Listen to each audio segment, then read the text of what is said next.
Welcome back to the Reier on YouTube channel. It is a Monday night. We are live with you right here on Reier on YouTube. Time for Cart Golf with myself, Travis Reier, my great friend right there, Mr. Casey Smith. Casey, no shortage of topics. We're going to get into that Anthony Kim, that incredible performance down under from a guy who hadn't won professionally in 16 years. Full circle moment for Anthony Kim. We'll talk about that win, what it means for him, what it means for LIV, what it could mean for maybe Anthony Kim down the road with the PGA Tour. We'll get into all of that. Collin Morikawa, talking about a guy who hadn't won at least in a little while. Morikawa gets it done at Pebble Beach. First win on U.S. soil in 5 years, I guess. Won the Zozo over in Japan a couple of 3 years ago. And we'll also talk some more signature event coming up this week at LIV with Tiger's event out in SoCal, and maybe some college golf as well. We're getting into that. I played, by the way, Casey, I want to get your thoughts on this. I played some base golf today. I played some Naval Air Station golf, and it led me to sort of the question for you, military installations, perhaps where you've played golf in the past. Hit me with those. Yeah, so I guess the first one I'd ever played, I'm from Gadsden, Alabama originally, so next door, Anniston, used to be Fort McClellan, and then it turned into Cane Creek. We actually won a golf tournament there with my dad Nice. about a decade ago, a scramble event. Probably played there 3 times. It's actually not bad. Not a bad layout. And then the other two are Huntsville, and it's pretty good. They get a lot of play because it's an active base. And then Maxwell Air Force Base in Montgomery, where all the white collar criminals are working. I think the former governor of Alabama and what's his name, Scrushy, and you see those guys are like cutting the holes and doing all the maintenance. Nice. And maybe the hottest place in the summer, Maxwell Air Force Base could be the hottest place on earth. Montgomery in general can just be the hottest place on earth. Period. Miserable. It's just there's no getting around it. I played at NAS Jacks today on the west side of Duval, and it's actually a cool setup because they have 27 holes at NAS Jacks. So back in the day, some high-ranking officer or commander or whatever must have really liked golf because 18 holes weren't enough. They've got 3 nines. That's the same thing. That's funny you say that. I think Redstone is that way. Augusta, I've not played it, but I've been out there. Same thing. So whoever in all these courses, a lot of those courses open around the same time. So someone was driving the ship was literally as a big golfer. Yeah, at NAS Jacks, you can catch the Blue Angels out there. You'll catch them. Wow. They've done a lot of work out of there in the past. It's actually, NAS Jacks is actually on the St. Johns River, and it's maybe a mile and maybe less than that up the river coastline from Timaquana Country Club, the sort of legendary Donald Ross there that I know we've talked about in the past. So military courses are usually, if you're in the buying space, it's the best place to buy golf. I mean, really is the best place to buy golf equipment. Cost plus 10, no tax. They usually are hooking up the people. They're just making a little on that. One of the guys in our group today took receipt of a Scotty Cameron putter for that very reason. And then another buddy bought some very nice FootJoy shoes out of the pro shop. It's a great, great point. Paris Island is one I've always wanted to play. And, I've lived in that sort of low country area in the past, but I haven't done Paris Island. Heard a lot of good things. Just up the coast from here, you've got Kingsland, Georgia, with the Marine base, the submarine base. Remember David Robinson, the Admiral? Yeah. When he played at Navy and he had to do his enlistment time, that's where he was at, right up the coast up there in Kingsland. My cousin is currently over command at Fort Rucker. Okay. She played college basketball at Carson Newman. Her husband is a high-ranking official as well, and he played football at Western Kentucky. And he's a big golfer. And she's going to take over command of Redstone, I think, May. Wow. And they've told me a little bit about, I mean, I get it. Like, we're not in an active wartime, but he was telling me about, when people are getting ready, just a lot to take your mind off of why they're there, Mm-hmm. the purpose they serve. Mm-hmm. It's an outdoor activity. It's people love. I mean, it was just sort of like a lot. And I think the one in Huntsville really does get, I mean, they've got a big base, and you can play there if you're off base. And so I hear that one gets a decent amount of play. We had a 7:30 tee time this morning, and it was really cool because at 8 o'clock across the base is the presentation of the colors.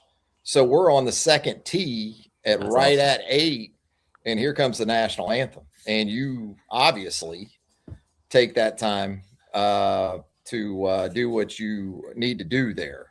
Very, very cool. It's That's something you awesome. just don't That's experience. cool. And of course, right here on the show, we're big on the troops here on Cart Golf. Hey, I let's talk. actually Go just ahead. thought of this. I played I played in college in a tournament at Marion Military Oh, yeah. Institute, and a real college tournament there. Bubba Watson was actually in the field.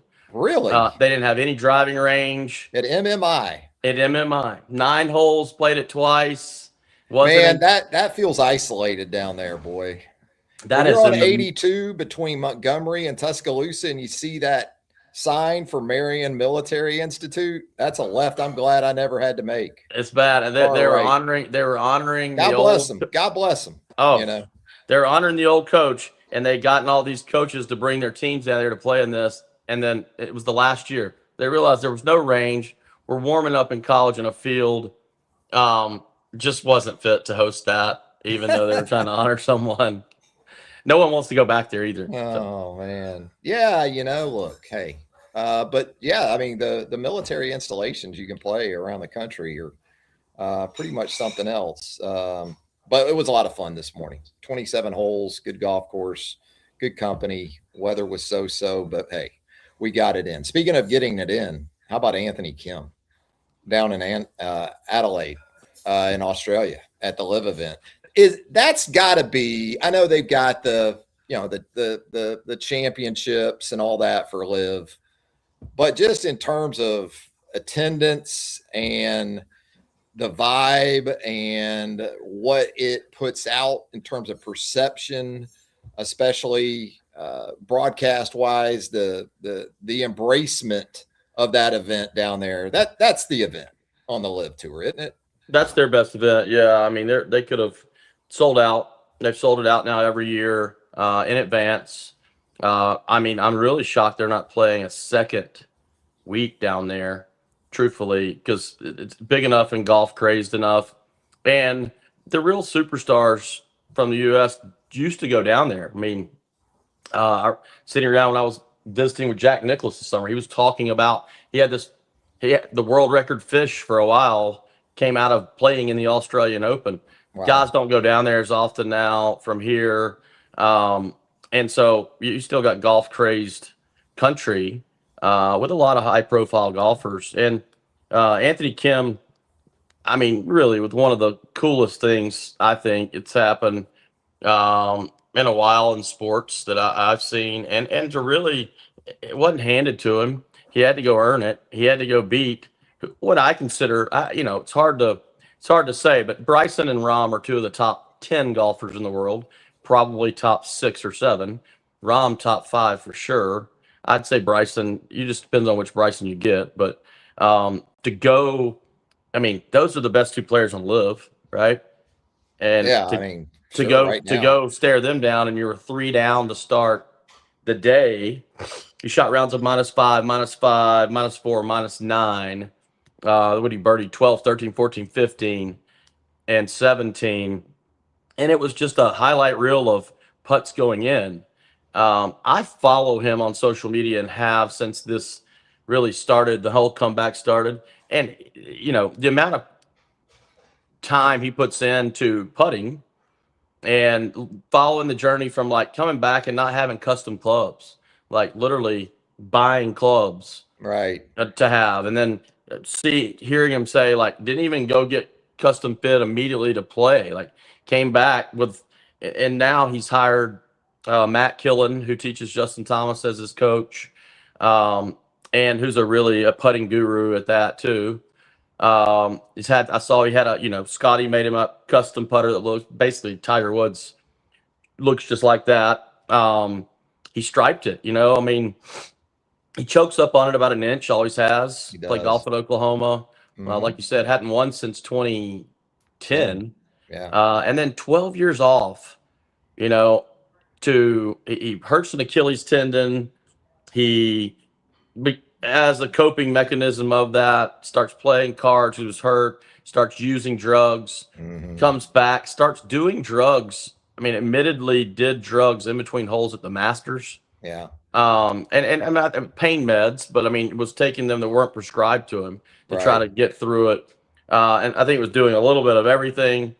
Yeah. I knew his former caddy Eric Larson, who is Harris English's caddy. I had a couple of dinners with him and keep in touch with him, and he he told some stories about that period. This is before he came back, about how this guy was, I mean, for 12 years he was Bigfoot Hmm. because his his insurance policy that he had for when he got hurt. And by the way, that insurance policy he got, like, agents don't do that. At that point they didn't. I think now they do a lot more because of what happened to him. But it was a random thing for him to get this insurance policy, 15 to 20 million. I know the 15 was like the low number of it. And I heard it was probably closer to, so someone told me 18 twice.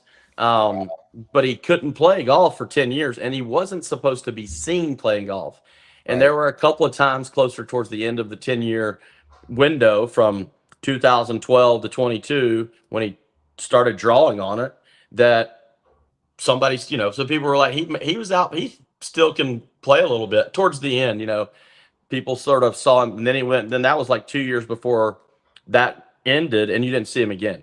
So I think he probably flew a little close to the sun, wanted to see, test it out. But in that time period, he met his wife, had a daughter. He became sober, and his why of going out there, knowing how hard golf is. I've heard him say that a bunch about it. Just knocks you down, and you can prove to people, I don't, I'm happy wherever it winds up. Hmm. It's more about completing, finishing, and I just don't know what happens from here for him. He didn't gain a shot the last 2 years. I mean, gets out on live, doesn't gain a shot on the field. Has some holes of brilliance, but never any rounds. Last year, loses his live card, goes to Q school, makes a 10-foot par putt to make the live cut in the live Q school, and then finishes third, which is there were only 3 spots. And now he's in second on the money list on live through 2 events. But he had a good start in Riata, and now he's the champion. And given how many people across the globe are saying stuff about this, I texted you. I wonder what happens to, potentially getting a major exemption. Yeah. Uh, you know, PGA some Masters. some of the stuff he said yesterday, and I look, I've got a mouth, a golfer's mouth too, but I'm not gonna say it on the show. You get on the course, say something. I couldn't believe some of the stuff he said after the round. It probably hurt Hmm. him a little bit for the Hurt Green him with Fred, Jackets. for Fred and the boys, right? Are Yeah, concerned. they don't want. They would be scared to death if he won and went over there and did that. Because now that he's beaten those 2 guys, it's almost like he could, Phil said it today. He thinks he could win anywhere. I mean, if you beat John Rahm and Bryson DeChambeau and Terrell Hatton, those are your next 3 finishers, then you can go win a major championship. Bottom So line is, if you can roll it like he did in that Sunday round, you can win. You can win in Augusta with if you can make putts like he was making them. I mean, Look, look, he was I dominant. understand people have strong opinions on Liv. People have strong opinions still on Anthony Kim for a variety of reasons, some of which you outlined just right there. But just from a golf perspective, it was as good a theater as I've seen, regardless of tour, in multiple years now. Maybe going back to Tiger at the Masters, That's what I was because gonna I say. was up Saturday night until 1:34 a.m. I did not go to bed until that last stroke, until that last putt hit the bottom of the cup. So I'm not going to sit here and tell you I'm going to be honed in or engaged like that where LIV is concerned. I probably watch more LIV than 90% of the people out there, though, because I just like to watch golf. I don't care. I just like to watch it. But that was hellacious theater. And absolutely to do it in that group with Bryson and Rahm, it wasn't like, he snuck out and shot 63, got in and flew under the radar. He went toe to toe with those Titans.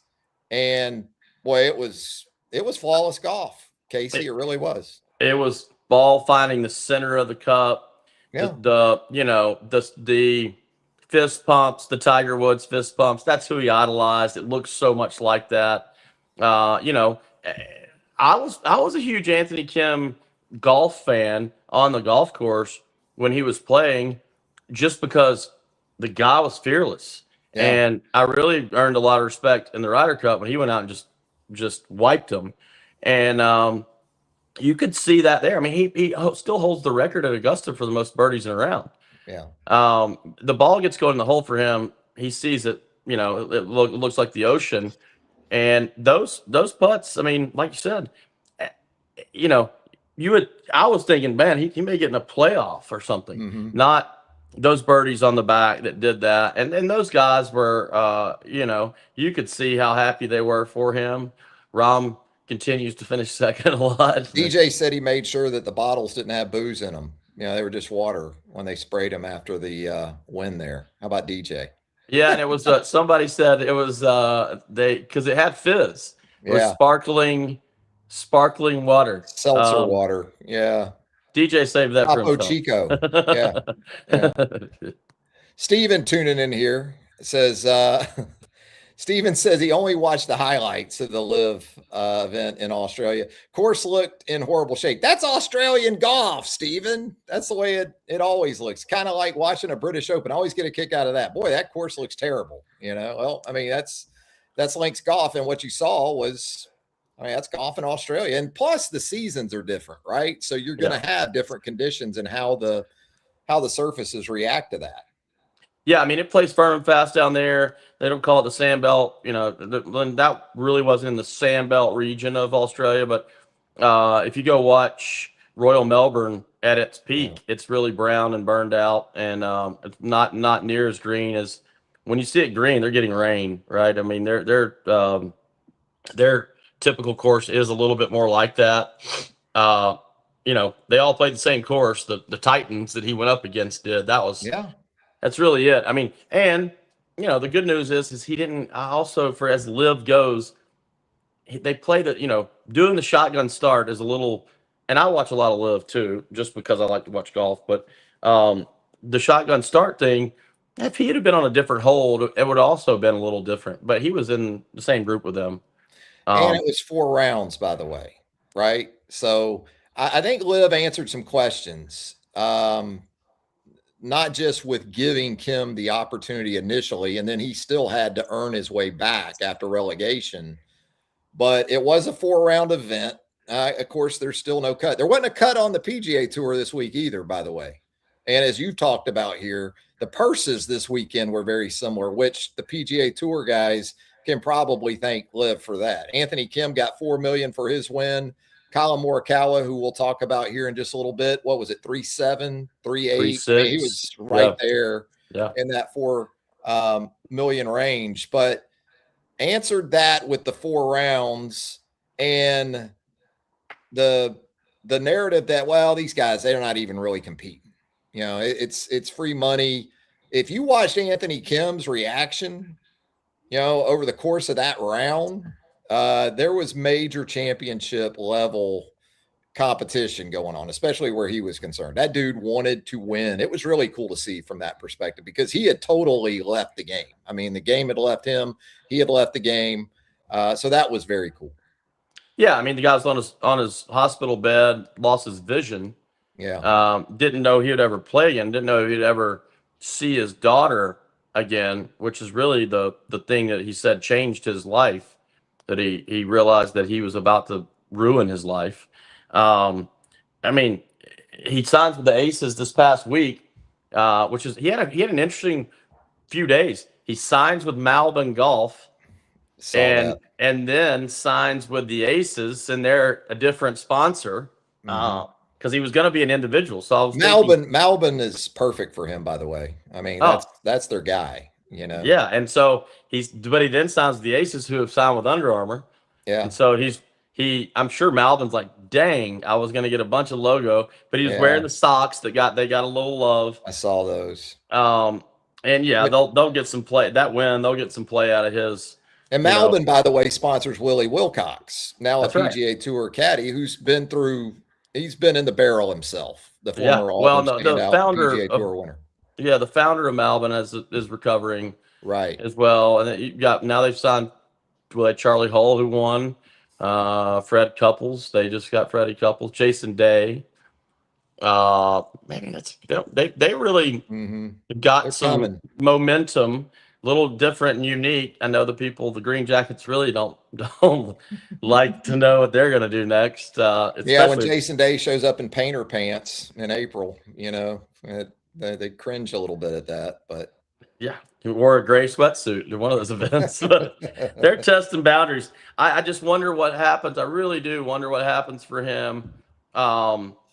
In terms of the majors, I think the one who could invite him if they want is the Masters. If he were to win again, he can get a special exemption into the U.S. Open or in the Open Championship. You can also go qualify yourself. If he were to win again or even compete again, I would have to think the Masters, and they may not, but what happened? I mean, it is. He's the needle. He will draw people to watch. So you think this is sustainable with him now?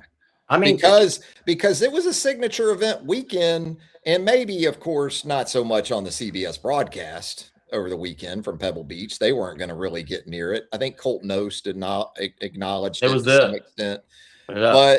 but on Golf Channel and all those things, it led the way on a signature event weekend. So that's my question now: is can they sustain this? Can LIV sustain this? Yeah, I mean, if they were playing in Australia, I think probably, or somewhere else that was golf crazed, and they let them act. They've sort of made that their Phoenix Open. Waste management. We were talking about that last week. I mean, almost like LIV. If you're going to do LIV, you're going to have to almost do that everywhere. I know some of the countries don't.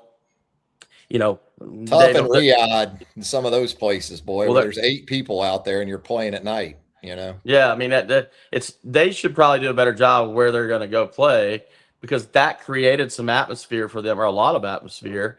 Is it sustainable for him? I mean, if Anthony Kim plays like that, given how excited he gets and has some of those fist pumps and plays with passion, when you're talking a Bryson and a Rahm and Hatton and some of those other guys, Cam and DJ, if you get some of those guys at the top of the leaderboard, you're going to get a lot of eyeballs. I think the next event, you're definitely going to see some eyeballs. I just wonder what the executives at those 4 majors are thinking today. If you go looked at like his reach, it's all types of athletes in any sport are out congratulating him on social media. And so that was, and others, just like it's a story of people that haven't watched any LIV at all ever now have it on the radar. It's tough too, though, man, because like I said earlier, I think they go to Hong Kong next. And so if you want to watch the live golf, like, as great as that was, as I said, I was up till 1:34 in the morning watching live golf. Now you can wake up Sunday and watch it however you want to watch it. Steven here, not so much of a believer, by the way, in terms of translation for Anthony Kim. He says that course at Adelaide played 6,400 yards. I don't know if it was 6,400 yards, but with the burnout conditions, I do think that benefited Anthony Kim, because he's not going to get up there and hit it with Bryson and John. But you know what? Those greens were in some places pretty tough to deal with, and the dude just made putt after putt. I mean, that Well, was the bottom the line. the thing I don't understand about Liv, and to sort of hit Steven's point, is when I said it the last show was what they did in Indianapolis. They haven't really chosen the golf courses well. And there's so many golf courses out there, and I don't know if they get stonewalled at certain places or when they first were coming and they did, but there's still enough golf courses to say we would like to play in this city. I'm sure, given the money you're paying to players and stuff, if you have it at a nice enough course, you're gonna get a lot of fans. Mm. In some areas of the world, depending on where you are. So I wish they would go play a little bit better golf course. I mean, the PGA Tour gets mundane at times. The TPC world, where they're double, triple dipping on revenues, If is we have really to play one more TPC course on the yeah. PGA Tour, that's rough. And I know Hartford's a fun event, and I'll watch Hartford because I watch all of it. But yeah, I mean the Southwind, New And Orleans. they were built for neighborhoods, Oh, and they go back and forth. And it's sort of what Steve Elkington said one time, how messed up the tour, some of the decisions they make. They got me designing the course in New Orleans. They got the New Orleans person designing the course in Houston. It's yeah, sort it's of been all true. over the map. So Yeah, it can be rough. It wasn't rough for Collin Morikawa on Sunday as he survives a late surge by Scotty Scheffler. Scotty, it was a 63 for Scotty also on Sunday. Felt like it could have been 60 though. He shoots 63 with 3 bogeys. It was vintage in a lot of ways from Scotty Scheffler. Give Morikawa a lot of credit. It's been a minute for him too. I mean, 2019 through 2021, this looked like he could be Scotty, maybe won 2 majors. He's top 5 in all 4 of the majors. He's won 2 of them, and yep. then he's top 5 in the other 2.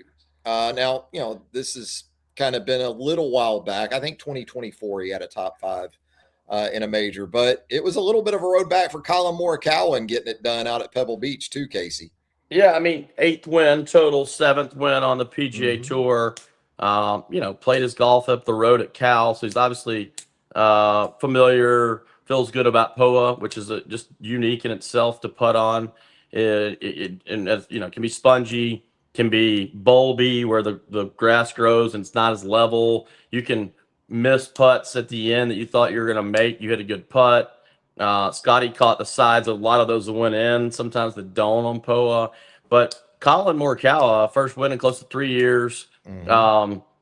opens with a couple of a 69 and 68. And I heard him say that he thought that, he and his wife had determined if they were going to be close to the lead or lead, they were going to announce the birth of their child after Saturday. Didn't think that was the case. He told her, hey, probably not this week. I would love the idea of announcing if I win, but I don't think we're going to win. Then he goes and shoots 62, which was the previous course record up until 2024 when Wyndham Clark shot 60.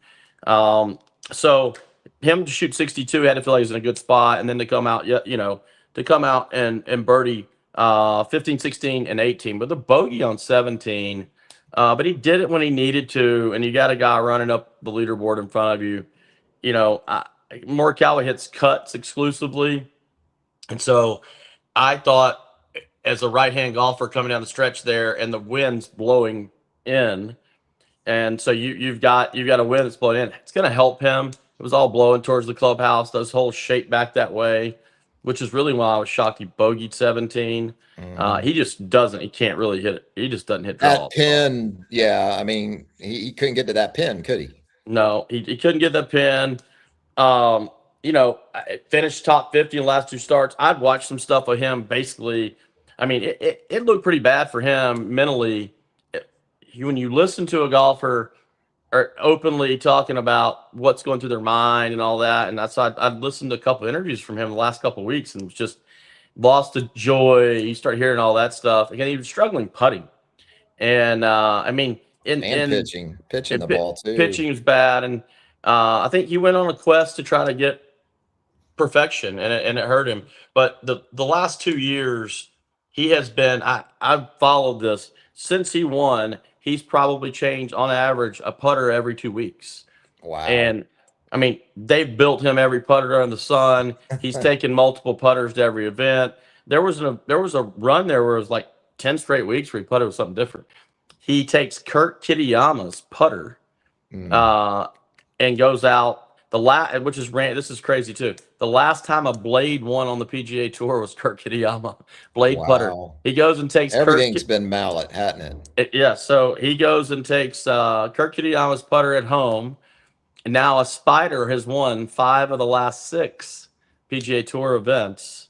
So he takes a Spider that was Kurt Kitayama's made from TaylorMade for him. And the guy at TaylorMade was like, "We made Collin Morikawa a truckload of putters, and he's not even using the putter we made him." Well, I can tell you this: the Spider didn't win the NAS Jacks Open today, so I'm glad everyone else is making everything they look at with them, because your boy could make anything today. But no, it's a cool story in and of itself because of what we heard from Collin in the post round interview. You're right, 17. That had sort of Tom Watson vibes from that U.S. Open all those years ago when Tom pitched in against really to win a one-on-one against the great Jack Nicklaus in that U.S. Open. Gosh, that's 45, 46 years ago. I'm just dating myself a little bit. But Morikawa, again, it feels like, to your point, he went through this phase where he actually started to try to play right to left more. And that he tried to learn to hit all shots. And that left to right shots his money shot, right? I mean, it's his money shot. He doesn't hit it quite as far. Gained 10 pounds. Yeah. He said, try to get longer. Didn't sometimes that just doesn't. He's a cut guy. I mean, look, he won. Why I think people like him shouldn't. Tiger did it, so they all should stop trying to chase something else. We've seen Tiger Woods would have 25 majors if he just stayed with the first swing, right? Yeah, if he didn't do Navy SEAL training too. Right. Morikawa turns pro in 2019 after being a 4-time first-team All-American at Cal. Won a Walker Cup in 2017. Was the first American to ever win the Race to Dubai in 21. So, starts out and won 2 majors, all of that stuff to get to where he's at now. And I was looking at his thing. So, $46 million earned on the course on the tour, and that doesn't include the Race to Dubai. And 79 top 25s, 46 top 10s. He's had a really 30 top 5s, 7 PGA wins. Tour wins. He's lost 3 playoffs. He's had 11 and 3 in playoffs, I think. So he could have double digits. 11 easily. Seconds. He's had 11 runner-ups, and he's someone that could have helped us the last couple of years in the team game. We need him back. He can be. I mean, he should be the ultimate partner in alternate shot, because he, along with JT, really, until Scotty Scheffler took this commanding lead, they were the best 3 iron players on tour. And now he's a lot more, Scotty's number 1, and it's not close back. But yeah, Collin Morikawa, he won at Harding Park, that major, which is not far away. Northern California. Well, cold, and he's hitting cut after cut after cut after cut. Pebble Beach being more of a cutter's course too, probably sets up well for him. And then, you'd have to think he's from LA. He's going to Riviera. Yeah. It's and it's going to be a little wet up there apparently, which is rare. So, I mean, I just don't know. You don't know if these wins like that, if it's a flash win, and then it's going to cool back down. But I think with someone that of his sort of what he's accomplished in his resume, this should put him back into a ascension mode. I would think. What about your boy Jacob Bridgman on 18 Sunday? That felt like, I call this huge wave of recreational golfers that we've gotten in the last 6 years. I call not all of them. I think more than a few get it. I call them COVID Morikawas, though, because Morikawa, won that PGA in COVID. Well, a lot of these cats now that you encounter on daily fee courses, they started playing golf during COVID. So they don't know any of the etiquette about getting out of the way or playing through or filling divots or raking bunkers. They just jumped out there in COVID. Never learned or never cared to really Never fixed a ball mark. Never just did it never up. got it. Now some have, some did, and some have continued to. But I call him COVID Morikawas because that's when he won the PGA, kind of tied in so with good. that. That's so good. but yeah, I mean that kind of felt like a COVID Morikawa in Jacob Bridgman out there. Jacob Bridgman was trying to get it one-man in. tournament. He bogeyed 2 out of the made last bogey, 3. I'll give him that. And he saved himself some cash. There's no doubt about that. Yeah, and I wanted to even see what he earned. Golly, I mean, he lost that ending or his last 2 out of the last 3 holes. He lost hundreds of thousands of dollars. He did. Leaking oil. I would say Jake Bridgman. He didn't have the finish that he needed, but Jake Knapp, who I really, who he has the best tempo on tour, finished ahead of him. Now that's 3 straight. Wow. What's that? You talk about a story. Jake Knapp, with everything in his off the course life, and now the way he's played the last month or so since the passing of his fiance or whatever. I've really followed him. I was wondering what would happen with his game, and so he's obviously poured into golf, and it's his refuge. So, but yeah, I mean, look, the story, Scotty Scheffler, he doesn't win, and he's almost a story. 72, 66, 67, 63. It's 2 weeks in a row. If he opens up at his scoring average, he would have 3 wins on the year instead of 1. 3 eagles in a round, 6 birdies, 3 bogeys, 6 pars. And, he admitted that he was playing more aggressive, and that's where the bogeys came from. Crazy.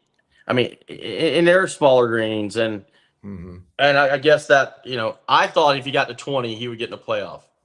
He said he thought he needed to get to 21 or 2. I kept thinking that weather was going to come in, and he was going to post the score, and then they were going to get crushed because that's what they were saying. But some of the stuff is wild. Shane Lowry has 24 career PGA Tour top 10s. Cam Young, 22. Ludwig, 17. Now Scotty has 19 in a row, right? Crazy. He's lost to 10 golfers since July of last year, 25. 10 total golfers. Wow. And a couple other things was pretty wild. I ran across 5 times since 1983 a player has notched 7 or more top 4 finishes. Scotty just did that. Tiger Woods has the other 4. So he obviously had 4 different times that he did that. But Scotty, and if you played in the same 19 tournaments and made the cut and finished middle of the pack in those 19 tournaments Scotty's finished in the top 10, you would have shot minus 46. He shot minus 278. So he's 278 under par over the last 19 golf tournaments. Unreal. Really, I really think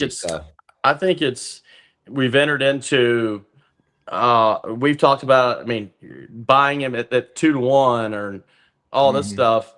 I don't see how, he wins 1 out of every 4 golf tournaments he plays in on average right now. And, if you're getting him in top 10s and top 5s, you made a mint. Steven chiming in here says, that's exactly what I thought, Casey. I took Scotty in a live bet on Saturday to place in the top 10 because of the win forecast. Hey, good for you, Steven. That was smart. Said he paid it 4-1. Yeah, that'll work. Yeah, I kind of had that sense too that, Scotty's going to get in under this stuff. But you know what? I don't know. 25 years ago at Pebble Beach, that might have been more of a thing. I don't know if that place anymore, even when the wind blows like it does, or the weather comes up like it did Sunday, Casey, has enough teeth for a lot of these guys. I would say, yeah, for sure. I think what was coming or what had happened the first day, a friend of mine who had just moved out there from here said it was terrible today. It's going to be terrible the next 3 days. He's like, man, it just missed. They just missed finishing in some crazy weather. It could have been worse. Yeah. I think just you haven't played in that all day. You didn't really start your day playing in that. Yeah. And probably helps Morikawa. It's blowing back in, but what was coming was blowing sideways. I'll tell you who hated it. Akshay Bhatia. Oh, he Good didn't like it. Lord. That might as well have been Buffalo, New York, Sunday. He had the hand warmers out. I mean, He doesn't weigh but 100 Akshay pounds. was in the lead, and it looked like the jet was already fired up. He was in the lead, and he looked like he was ready to It's get. cold. It is It's a cold. damp. It gets damp and cold out there, and ball just doesn't go anywhere No. either. It Well, and he literally doesn't really flight it, does he? I mean, he hits the same shots regardless. Well, I mean, coming down the he's hitting it. He's left-handed, and he's trying to work it both ways. Yeah. And probably a little bit new, young for Kind of like Rory used to be that way, right? Yeah. A lot of those guys get to go to this one way. You're trying to take out the miss, Right. You don't want to have the big miss. You want to miss, it's got to be a one-way miss. And so golf equipment has gotten to where at the higher speeds, like I get tour heads for drivers. I can't find tour head. You cannot find them that are not left to right base biased, no matter what. All those guys want to hit a cut. They want to make sure that they cannot hook it, right? Back in the day, Tiger Woods played a draw growing up. Rory still pattern shot as a little right to left 5-yard bomb draw, right? Maybe 10. But a lot of them, you go back and you look at DJs and Roms and Homas and Morikawa, they're all hitting cuts. And they can carry it 310. Carrying it. Yeah. And control the golf ball. I mean, Jack Nicklaus is a cut guy. Farther, but they don't know where it's going as much. I mean, it is really true. I now see it personally when I'm have my control my ball, cut on command. I'm going to shoot a lower score. Yeah, the draw can produce some serious highlights, but it also can produce big scores. And I think that those guys, it's so fractional out there. The margin is just razor thin unless you're Scotty Scheffler. And he's got such more margin than everyone else. And I'd say one more thing about him. You hear the guys on tour. I mean, I heard probably 30 people talk about him the last 2 weeks, and they're like, the thing that's crazy is every shot that he hits, like what Tiger did, he hit shots. You're like, I don't have that shot. What Phil did, he hit shots. You're like, I don't have that shot. What they just hit these crazy shots. Rory occasionally hit shots. They're like, we don't have that shot. Scotty doesn't hit any shots that none of us can hit. The difference is he hits it that way every day, every time. And he went to the Spider. It's a beacon of consistency, and he's got it. What I would love to know, no one's asking, when he shifts from conventional to the claw, if there's a certain number of feet that he does that at, because you'll see him. I saw him make 2 eagles yesterday. They were definitely outside of 10 feet that he was using conventional. Anytime he gets inside of 10 feet, he's using the claw. So I don't know what his sort of break point of that is, but it's obviously helped him. The short putts were what was bothering him, and now, he just buries it. I'll say this on 18.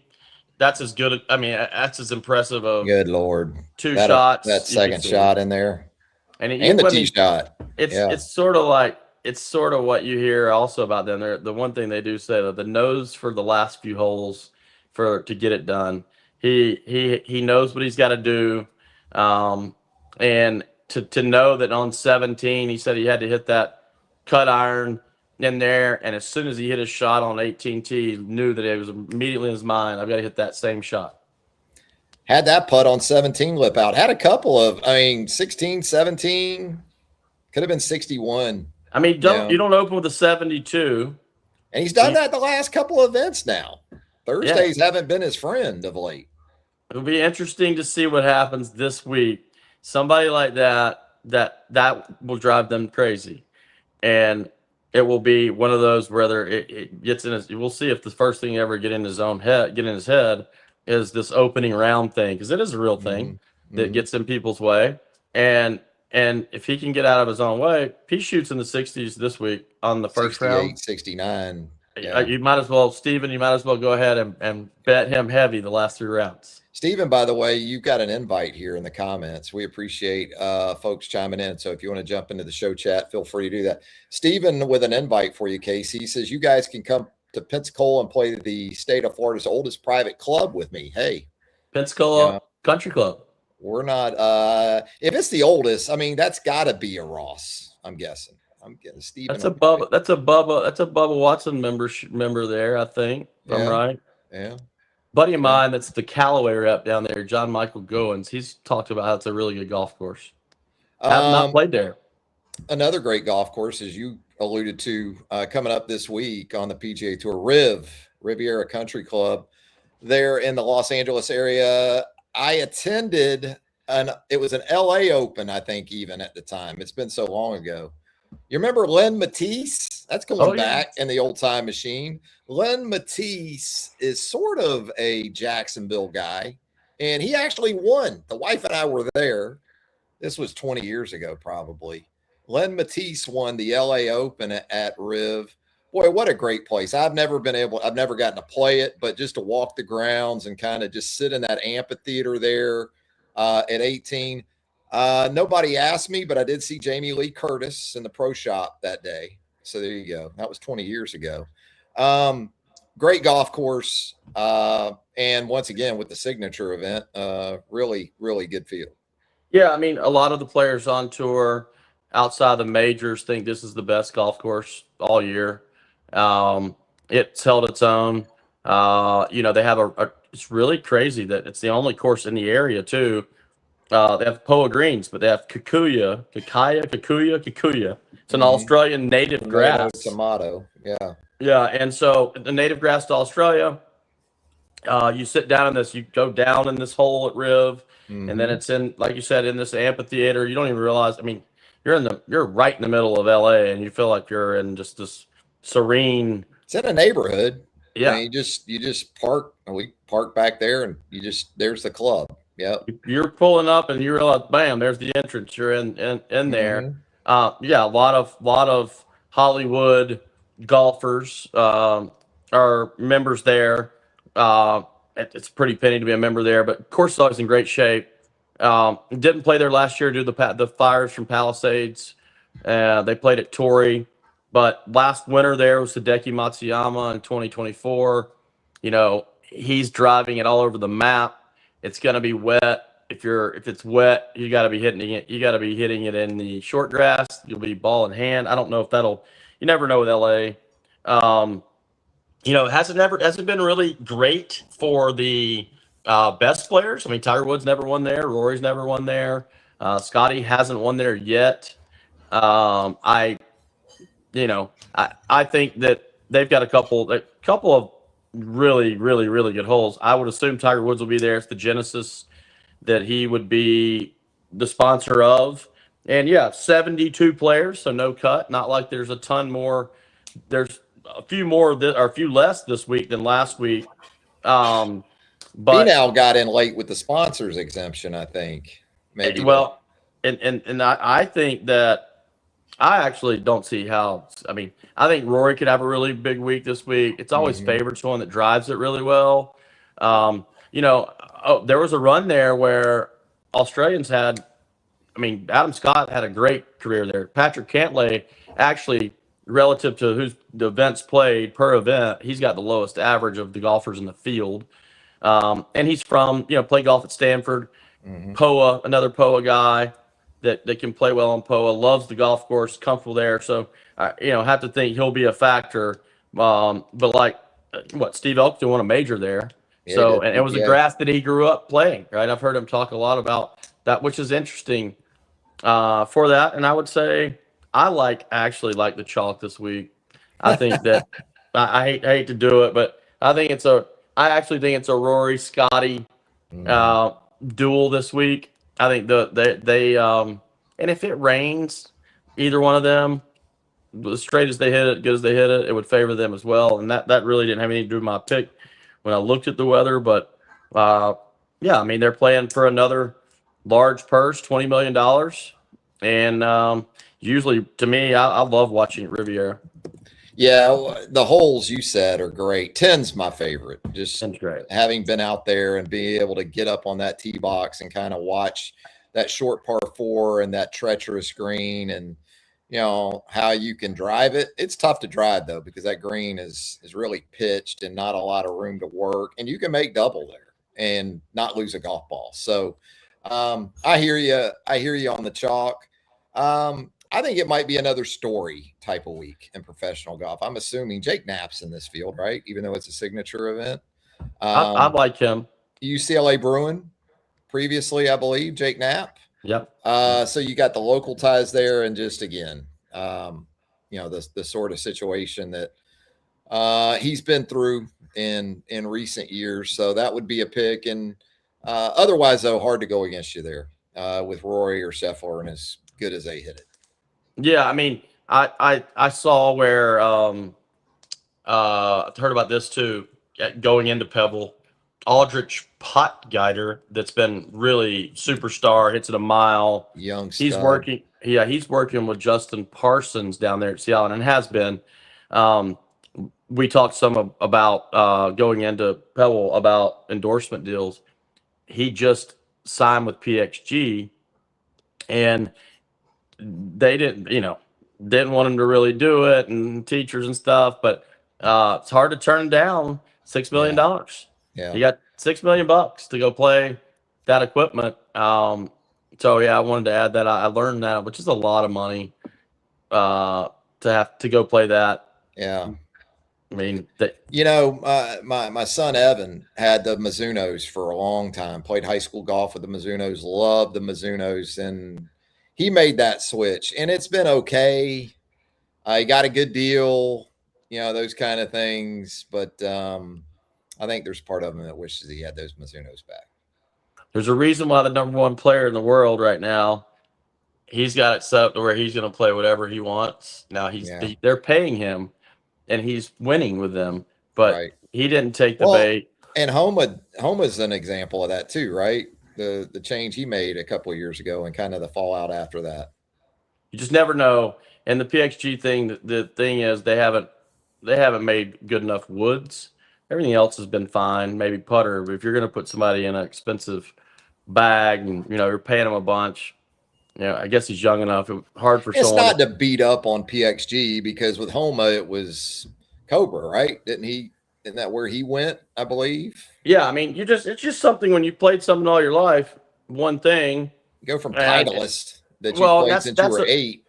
That's just a different deal, and it's new, and there's not really any outs in it, and they don't have to where Callaway. I saw this a bunch up close and personal, and then that Callaway TaylorMade Titleist Ping, they'll all do this, but they'll go to extremes to when Francesco Molinari won the Masters on that. What did he win the Masters? Francesco, I believe he did. The Masters? No, I believe he won the Masters. I mean, he just strikes me as a Masters guy. He won a major. I can't believe I don't know that. I'm going. They made like a longer. They basically borrowed the forging from a Miura and they stamped it Callaway, and because it had a longer neck, they'll do whatever. PXG's not in a position due to being newer to not have any of those patents to go make clubs that are just specific as it can be for a player. Yeah, they can do the rack glue, mouse glue to manipulate ball flights, but they just don't have that. Francesco won the Open. He was in position in one of the Masters. He had a double. He threw up on himself with Tiger Woods. Yep, that's it. Francesco, when you look at the majors, he T5'd in 3 of the 4 and T15'd in all 4. Yeah. Now that was that run between like 2017 and 2018 where he had a really good. His ball never left the target. No, he reminds me of like a more modern day Ian Woosnam. A little bit, right? Going way back. We got college golf too, Casey. As we know, that's really cranking up, right? The spring season, the season for college golf. Yeah, I would say number 11 Alabama kicked off today at the Florida State Invitational at the Water Sound Invitational. They usually play that tournament on Camp Creek golf course. There's Camp Creek, Sharks Tooth. The first was at Sharks Tooth, then it was at Camp Creek. They just opened the golf course called the Third. Davis Love did, and they played this year the first time to play there. I've played there, played the Third a couple of times. Open, linksy. I'm shocked that the number one team was Arkansas after day one today, and they were like -11. Alabama's +5, so not a great day. What did Little John shoot? Do we know? Daily? I didn't look at the individuals. Gotcha. I just glanced at it. 2 more days, but yeah, really cool. If you're in the area, cool golf course, and Alabama's played in that event a few years in a row. I know that I saw where some locals down there that were boosters were hosting them, and yeah, I mean they had a good fall. I would expect them to have a good spring this year. But yeah, college golf is kicking off, and Auburn won again. Jackson Coven won again. He's the best amateur by far, and I just, I'm that guy. Of course, we've said it before about others, but can't miss, and that guy seems like can't miss, a different level of can't miss. Even when Nick was at Alabama and was on a heater, Jackson down there seems like it's even another level. It seems like his game is ready for the tour. I had to check on John Daly, Little John. He goes opening round 1/71 today. So that was the lowest score of the Arkansas, or the highest score, I guess, with the 71 of the Arkansas contingent. The other 5 guys were all under par today. So yeah, you got Ole Miss in that event. You were talking about Vanderbilt's in that event. I mean, that's a loaded field. And you said Alabama 10th after the opening round out of 12. And Florida State, the host team, T4, team's going to look a little different in a couple of years. Yeah. Miles and Charlie get over to Tallahassee. You got that kicking off. I heard a coach, baseball coach, just talk about college baseball coach. Where did he coach? Over the weekend, talk about moving spring sports back, and there's a big push, and it was just talking about even the cost effectiveness of any of these sports. If they started in March at the earliest, and they played March, April, and May, and if you had to have the NCAAs in early June, you did it. And he was talking about that in baseball, about just all of this. You play all these home games in the first couple of months, and you can't really make any money. And then he sort of hit on some other sports. It was just, they're not revenue producers, but they cost. And these people have to go send their teams down. If you're a northern school, and all the things you have to have for indoor stuff. And it really does make sense that it's early. They're catching some probably decent weather down there right now, but it can also be spotty. Yeah, you just look at that Florida State event that you talked about, and the teams that have to come down. Michigan State's there, Ohio State's there, Connecticut is there. To be able and to that's, I can tell you, they're not coming down. They're doing remote learning. I've seen this too much. They're doing remote learning the week before because they haven't been able to play. Yeah. Well, and this is the opening round of the event, and it's a Monday. So the week, this week's gone, right? This week's gone pretty much.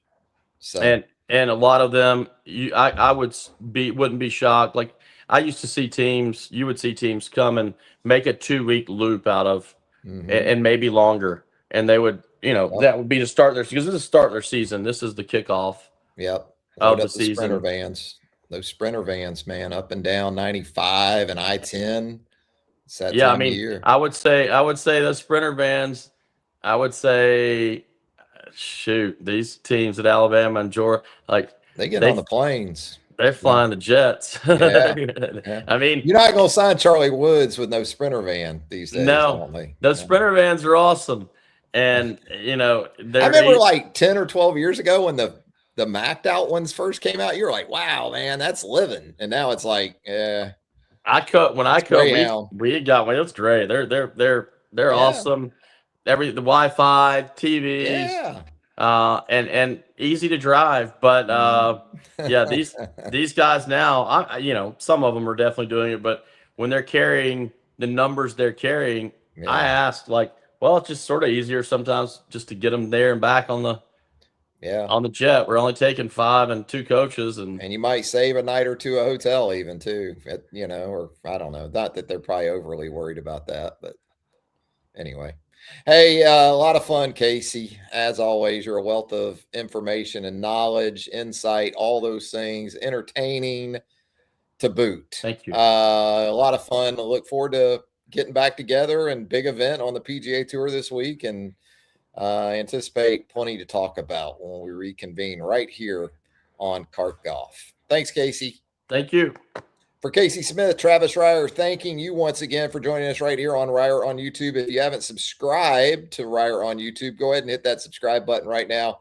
Hit that notification bell. That way you're alerted to all of our content as it drops right here on Reier on YouTube. And if you would give us a thumbs up, we would appreciate that as well. Until next time, good night and so long, everybody.